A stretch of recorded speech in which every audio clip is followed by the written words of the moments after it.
ದಿವಸಗಳ ರಕ್ಕಸಪುರದಲ್ಲಿ ರಾಜ್ಬಿ ಶೆಟ್ರು ರಕ್ಷಕನ ರಾಕ್ಷಸನ. ರಾಜ್ಬಿ ಶೆಟ್ಟಿ ಭಿನ್ನ ಭಿನ್ನ ಪಾತ್ರಗಳ ಮೂಲಕ ಪ್ರೇಕ್ಷಕರನ್ನು ರಂಜಿಸುತ್ತಾ ಸಾಕ್ತಿದ್ದಾರೆ. ಇತ್ತೀಚೆಗಷ್ಟೇ ಬಿಡುಗಡೆಯಾದ ಲ್ಯಾಂಡ್ಲಾರ್ಡ್ ಸಿನಿಮಾದಲ್ಲಿ ಖಡಕ್ ವಿಲನ್ ಆಗಿ ಗಮನ ಸೆಳೆದ ರಾಜ್ಬಿ ಶೆಟ್ಟಿ ಈಗ ಸಖತ್ ಮಾಸ್ ಪೊಲೀಸ್ ಅಧಿಕಾರಿಯಾಗಿ ಪ್ರೇಕ್ಷಕರೆದುರು ಬಂದಿದ್ದಾರೆ. ರಕ್ಕಸಪುರದೋಳ್ ಸಿನಿಮಾದ ಹೆಸರೇ ಹೇಳುವಂತೆ ಇದು ಒಂದು ಊರಿನ ಕತೆ.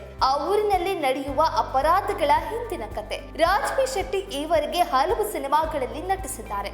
ಆದರೆ ಇಲ್ಲಿ ಮೊದಲ ಬಾರಿಗೆ ಸಖತ್ ಎಲಿವೇಶನ್ ದೃಶ್ಯಗಳುಳ್ಳ ಮಾಸ್ ಹೀರೋ ಪಾತ್ರದಲ್ಲಿ ಕಾಣಿಸಿಕೊಂಡಿದ್ದಾರೆ. ಸಿನಿಮಾದಲ್ಲಿ ಅವರದು ಸಖತ್ ಮಾಸ್ ಪೊಲೀಸ್ ಅಧಿಕಾರಿಯ ಪಾತ್ರ.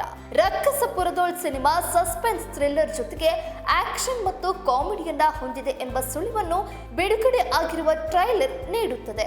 ಟ್ರೈಲರ್ನಲ್ಲಿ ರಾಜ್ಬಿ ಶೆಟ್ಟಿಯ ಎಂಟ್ರಿ ಹಾಗೂ ಸಖತ್ ಇಂಟ್ರೆಸ್ಟಿಂಗ್ ದೃಶ್ಯಗಳನ್ನ ಸೆರೆ ಹಿಡಿಯಲಾಗಿದೆ. ಶೆಟ್ರಂತೂ ಪೊಲೀಸ್ ಪಾತ್ರದಲ್ಲಿ ಸಖತ್ ಮಿಂಚಿದ್ದಾರೆ. ಆದರೆ ಟ್ರೈಲರ್ನಲ್ಲೂ ಅವರು ಸಮವಸ್ತ್ರ ಧರಿಸಿದ್ದು ಕಾಣ್ತಾ ಇಲ್ಲ. ಒಂದು ಊರಿನಲ್ಲಿ ಕೊಲೆಗಳು ನಡೀತಾ ಇದೆ. ಆ ಕೊಲೆಗಳ ಹಿಂದೆ ದೆವ್ವ ಪಿಶಾಚಿಯ ಕೈವಾಡ ಇದೆ ಎಂಬುದು ಊರಿನವರ ನಂಬಿಕೆ. ಆ ಕೊಲೆಗಳ ತನಿಖೆಯನ್ನ ನಡೆಸಲು ಬರುವ ಪೊಲೀಸ್ ಅಧಿಕಾರಿ ರಾಜ್ಬಿ ಶೆಟ್ಟಿ. ಇವರ ಪಾತ್ರ ಆದರ್ಶಪ್ರಾಯ ಪೊಲೀಸರದಲ್ಲ. ಗಡ್ಡ ಬಿಟ್ಟ, ಸದಾ ಕುಡಿಯುವ, ಕೈಗೆ ಸಿಕ್ಕವರನ್ನು ಮುಖಾಮುಖಿ ನೋಡದೆ ಚೆಚ್ಚುವ ಪೊಲೀಸ್ ಅವರು.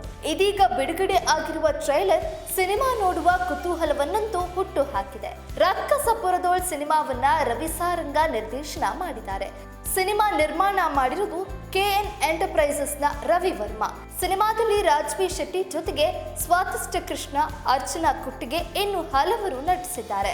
ಸಿನಿಮಾ ಫೆಬ್ರವರಿ 6ರಂದು ಚಿತ್ರಮಂದಿರಗಳಲ್ಲಿ ಬಿಡುಗಡೆ ಆಗಲಿದೆ.